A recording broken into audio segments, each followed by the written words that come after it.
शहर में जो लोग गेहूं कैसा कहाँ उगता है नहीं जानते, चावल कैसे बनता है नहीं जानते, अरहर की दाल कैसे बनती है नहीं जानते हैं, तेल कैसे बनता है नहीं जानते हैं, वो सब किसान पैदा करता है।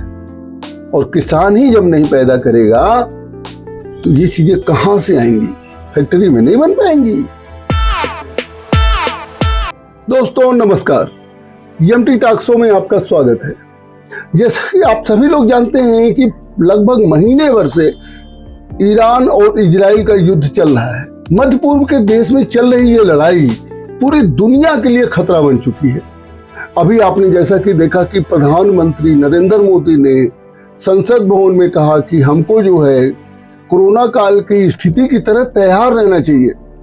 उसके साथ साथ अभी पुतिन ने भी कह दिया कि जो है कोविड-19 महामारी से भी भयावह हो सकती है। दुनिया डर गई है। दुनिया पे क्या क्या संकट आ गए। अभी आप देखिए कि गैस की सप्लाई कम हो गई, जिसके लिए लोग जो है लाइन में लगे हुए दिखाई दिए। आज भी जो है गैस आपूर्ति उस तरीके से नहीं हो पा रही है जिस तरीके से पहले होती थी। तरह तरह के प्रतिबंध लगाए जा रहे हैं कि जैसे जिसके यहाँ पाइपलाइन है उसको सिलेंडर से गैस नहीं मिलेगा। यहाँ तक कि कमर्शियल गैस में ये कटौती हो गई। तमाम होटल बंद हो गए। तमाम तरह की दिक्कतें ऊर्जा संबंधित आने वाली आ भी गई हैं। पेट्रोल पंपों पर आप चले जाइए तो लंबी आपको लाइन मिल रही है। यहाँ तक कि प्रशासन कह रहा है कि तेल की कोई कमी नहीं है, स्टॉक की कोई कमी नहीं है, लेकिन तमाम लोग जो है तेल स्टोर कर रहे हैं। तेल के पंपों पर लाइन, यहाँ तक कि उनको जो है स्टॉक नहीं मिल पा रहा। ऊपर से लोगों का ये डर कि कहीं कोविड-19 जैसी स्थिति ना हो जाए, लॉकडाउन जैसी स्थिति ना हो जाए। इसके बाद एक सबसे बड़ा संकट किसानों के ऊपर आने वाला है। आज की तारीख में यूरिया का उत्पादन आधा से कम हो गया है। 60% उत्पादन गिर गया है। और भी देखिए जो है लोग आगे खरीफ की जो है फसल बोएंगे, उनको यूरिया की जरूरत पड़ेगी। आज मैं सारी स्थिति पर बातचीत करूंगा। आप वीडियो को अंत तक देखते रहिए और चैनल को लाइक सब्सक्राइब जरूर कर लीजिए। तो शुरू करते हैं कि जैसा कि आज 3 टॉपिक पर बातें होंगी कि क्या वास्तव में कोविड जैसी स्थिति आ सकती है, इस जंग का क्या प्रभाव पड़ेगा हमारे आपकी लाइफ पर, इसकी हमको आपको कैसे तैयारी करके रखनी है। ये बहुत बड़ा जो है संकट आज की तारीख में है और युद्ध समाप्त होता हुआ नहीं दिख रहा है।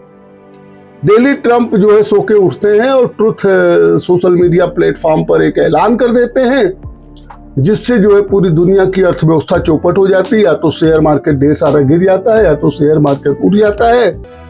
और ईरान जब जवाब दे देता है कि नहीं कोई बातचीत नहीं हो रही है, कहीं से कुछ नहीं हो रहा है, अमेरिका हार चुका, अमेरिका कहता मैं युद्ध जीत चुका हूं, और हमले रोज जो है एक दूसरे की तरफ हो भी रहे हैं। इस युद्ध के ना रुकने से आपकी लाइफ में क्या फर्क पड़ने वाला है? युद्ध तो मध्य पूर्व देश में हो रहा है। आज दुनिया को पता लगी है ना कि उसकी क्या अहमियत है। जलडमरू मध्य से जो है तेल आता था, गैस आता था, उस पर रोक की वजह से, उस पर प्रतिबंध की वजह से पूरी दुनिया में इस तरीके का ऊर्जा संकट पैदा हो गया है कि जिसको लेकर जो है आम आदमी परेशान है, उसकी संख्या को लेकर परेशान है, सरकारें परेशान है, विकल्प खोज रही है। मैं आपको बताऊं, अभी प्रधानमंत्री ने जो है बोला था सदन में कि कोरोना जैसी स्थिति के लिए कोरोना काल का उदाहरण दिया था उन्होंने। नरेंद्र मोदी ने अपने लोकसभा संबोधन के दौरान कोरोना काल का उदाहरण देते हुए कहा था कि आने वाली चुनौतियों के लिए तैयार रहना चाहिए। लेकिन इस बयान का जो है सोशल मीडिया पर तरह तरह की चर्चा उठ गई। लोग संभावित लॉकडाउन से जोड़ने लगे कि हो सकता है लॉकडाउन लग जाए, जबकि ऐसा प्रधानमंत्री ने नहीं कहा था। लॉकडाउन का कोई संकेत नहीं दिया था, लेकिन वो पश्चिमी एशिया में चल रहे तनाव और वैश्विक अस्थिरता को देखते हुए एक चेतावनी और तैयारी का संदेश दिया था कि हमको तैयार रहना चाहिए। अब जैसे मिडिल ईस्ट में बढ़ते टकराव से तेल गैस सप्लाई पर तो खतरा और वैश्विक बाजार में अस्थिरता को ध्यान रखते हुए प्रधानमंत्री ने देशवासियों से कहा था कि जिस तरीके से हम लोग कोरोना महामारी के दौरान धैर्य और संयम से एकजुटता के साथ मुश्किल समय में सामना किया था, उसी तरीके से हमको तैयार रहना होगा। उन्होंने साफ किया कि घबराने की कोई बात नहीं है, बल्कि सतर्क रहने की जरूरत है। अगर वैश्विक हालात और बिगड़ते हैं तो इसका असर भारत की अर्थव्यवस्था, ईंधन आपूर्ति और आम लोगों की जिंदगी पर पड़ सकता है। लेकिन इसका भी तरह तरह का अर्थ निकाला गया, जबकि आप सभी लोग जानते हैं कि भारत अपनी जरूरत का बड़ा हिस्सा तेल खरीदता है, कई देशों से खरीदता है, और जितना तेल खरीदता है उसका बड़ा भाग जो है वो पश्चिमी एशिया से आता है। मान लिया जॉर्डन से खरीदता है, बहरीन से खरीदता है, कतर से खरीदता है, सऊदी से खरीदता है और ईरान से खरीदता है। तो ये सारे देश युद्ध में जो है सम्मिलित हैं, तो तेल आने में दिक्कत होनी है। और जलडमरू मध्य से तो गैस आती है, उस पर भी दिक्कत है। मान लिया तेल तो हमारे यहाँ कई और रास्ते हैं जिससे आ जाते हैं, उतना संकट नहीं है, लेकिन भविष्य की चिंता को लेकर के जो है वो आपूर्ति मार्केट में नहीं की जा रही है जितनी आपूर्ति करनी चाहिए। इसके साथ साथ लोग डरे हुए हैं, इसलिए जो है वो स्टॉक कर रहे हैं। तेल कंपनियों ने तो कहा कि 20% ज्यादा उनके तेल की जो है बिक्री होने लगी है। प्रधानमंत्री ने सदन में यह भी कहा कि पूरी स्थिति पर नजर बनाए हुए हैं और जरूरी कदम भी उठाए जा रहे हैं। पेट्रोल, डीजल, एलपीजी की सप्लाई फिलहाल सामान्य है, इस तरीके की कोई स्थिति नहीं है। साथ ही विदेशों में फंसे भारतीयों की सुरक्षा को लेकर सरकार लगातार सक्रिय है। ये सारी चीजें प्रधानमंत्री ने कहा, लेकिन कोरोना महामारी का वो उदाहरण देने की वजह से देश में लोग पैनिक हो गए। और आप देख ही रहे हैं कि एलपीजी के लिए लाइन लगी हुई है। आज पेट्रोल भराने के लिए जो हर पेट्रोल पंप पर लाइन लगी हुई है। प्रशासन बार बार कह रहा है कि नहीं, कोई कमी नहीं है, कोई कमी नहीं है, कोई कमी नहीं है, लेकिन 7 बजे से ही जो है पेट्रोल पंपों पर आप लाइन देख सकते हैं। प्रधानमंत्री के संबोधन का निष्कर्ष यही था कि कोरोना काल जैसी तैयारी का मतलब लॉकडाउन नहीं, बल्कि सतर्कता है, एकजुटता है और जिम्मेदारी से हालात का सामना करना है कि आपको जितनी जरूरत हो उसी हिसाब से काम करें। लेकिन इस बात को बल और कहां से मिला? प्रधानमंत्री मोदी ने तो तैयारी के लिए बातें की, उसके कुछ दिन बाद, 4-5 दिन बाद रूस के राष्ट्रपति व्लादिमीर पुतिन ने भी प्रधानमंत्री नरेंद्र मोदी की बात पर एक तरह से मुहर लगा दी। पुतिन ने ईरान इजराइल के बीच भड़के विनाशकारी युद्ध को लेकर बहुत ही गंभीर चेतावनी दी। पुतिन ने कहा कि जो है मिडिल ईस्ट में चल रहे इस संघर्ष के परिणाम इतने भयानक हो सकते हैं जिनकी तुलना केवल दुनिया को रोक देने वाली कोविड-19 महामारी से ही की जा सकती है। आप सबको पता है कि जब कोविड-19 कोरोना आया था तो पूरी दुनिया में लॉकडाउन हो गया था, कोई कहीं आ जा नहीं सकता था, गाड़ियां बंद थी, बाजार बंद थे, स्कूल बंद थे, अस्पताल, मतलब क्या क्या नहीं हुआ था। वो त्रासदी हम लोगों ने देखी, आप लोगों ने भी देखी है। तो पुतिन ने जो है प्रधानमंत्री की बात को लगभग दोहराते हुए कह दिया। मॉस्को में टॉप बिजनेसमैन से बात करते हुए उन्होंने बेबाकी से कहा कि इसमें मिडिल ईस्ट के युद्ध के अंतिम परिणामों की सटीक भविष्यवाणी करना असंभव, कि क्या होगा, शांति होगी कि नहीं होगी, कि और देश जो है वो शामिल हो जाएंगे, कि उसके पीछे रीजन है। ट्रंप बार बार नाटो से जो है सहयोग मांग रहे हैं। Finland, Netherlands, Japan, France, Britain, इन लोगों ने अमेरिका का साथ भी दिया है। सैन्य अभियान और कूटनीतिक अभियान, हर तरीके के अभियान में अमेरिका का साथ देने की बात कही है। इजराइल पहले से ही साथ में था, यहां तक कि सऊदी अरबिया, जॉर्डन, कतर भी इस युद्ध में शामिल हो सकते हैं। इसीलिए पुतिन ने कहा कि इसका अंतिम परिणाम क्या होगा या जल्दी कोई समाधान हो, इसके बारे में नहीं कहा जा सकता। अक्सर जो है अमेरिका आरोप लगाता है कि रूस जो है वो ईरान की मदद कर रहा है, चाइना जो है वो ईरान की मदद कर रहा है, जिसकी वजह से युद्ध लंबा खींच रहा है। अब पुतिन तो भाई बड़े देश के नेता हैं, उनकी इंटेलिजेंस जो केजीबी वहाँ की जो है खुफिया एजेंसी है वो भी रिपोर्ट देती है। तो हो सकता है पुतिन उसके आधार पर कह रहे हो कि यह युद्ध जो है लंबा खींच सकता है, इसका स्थायी समाधान जो है अभी दिख नहीं रहा है। पुतिन ने एक बहुत ही क्लियर बात कही जो भारतीय प्रधानमंत्री ने भी कहने की कोशिश की थी। उन्होंने कहा कि देखिए, युद्ध कोई भी हो, जंग कोई भी हो, वो बम और मिसाइलों तक नहीं सीमित रहती है, बल्कि यह विश्व की अर्थव्यवस्था की रीढ़ तोड़ रही है। ये जो वेस्ट में जंग चल रही है, पश्चिमी एशिया में जो जंग चल रही है, ईरान इजराइल के मध्य जो जंग चल रही है, ये बस केवल बम दाग दो, मिसाइल दाग दो, लोगों को मार दो, यहीं तक नहीं सीमित है। पूरे विश्व की अर्थव्यवस्था की जो है रीढ़ तोड़ रही है। पुतिन ने बताया कि इस संघर्ष के कारण इंटरनेशनल लॉजिस्टिक, प्रोडक्शन और ग्लोबल सप्लाई चेन को भारी नुकसान पहुंच रहा है। कि भाई गैस नहीं आ रही है तो और चीजें नहीं बन रही हैं, पेट्रोलियम पदार्थों की दिक्कत की वजह से लोग तरह तरह चक्का जाम हो सकता है। भाई पेट्रोल नहीं रहेगा तो कैसे गाड़ियां चलेंगी, है ना। उन्होंने उदाहरण दिया, भयानक दबाव कच्चे तेल, गैस, मेटल्स और फर्टिलाइजर कंपनियों पर पड़ रहा है।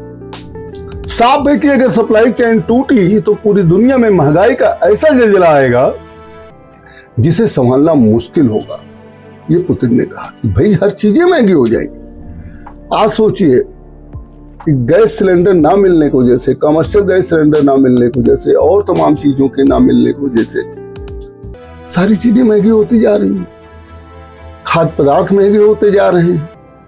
इस संकट की तुलना सीधा पुतिन ने जो है कोरोना महामारी से किया और स्पष्ट किया कि कई विशेषज्ञ अनुमान लगा रहे हैं कि युद्ध से होने वाला आर्थिक नुकसान महामारी के बराबर हो सकता है। उन्होंने दुनिया को याद दिलाया कि जैसे कोरोना वायरस ने बिना किसी अपवाद के हर महाद्वीप और हर क्षेत्र के विकास को अचानक रोक दिया था, पुतिन की यह बात सीधा संकेत है कि मध्य पूर्व की आग पूरी दुनिया के विकास को फिर से उसी खौफनाक दौर में ढकेल सकती है जहां महंगाई, महामारी, भूख से लोगों का तड़पना, ये सारी चीजें।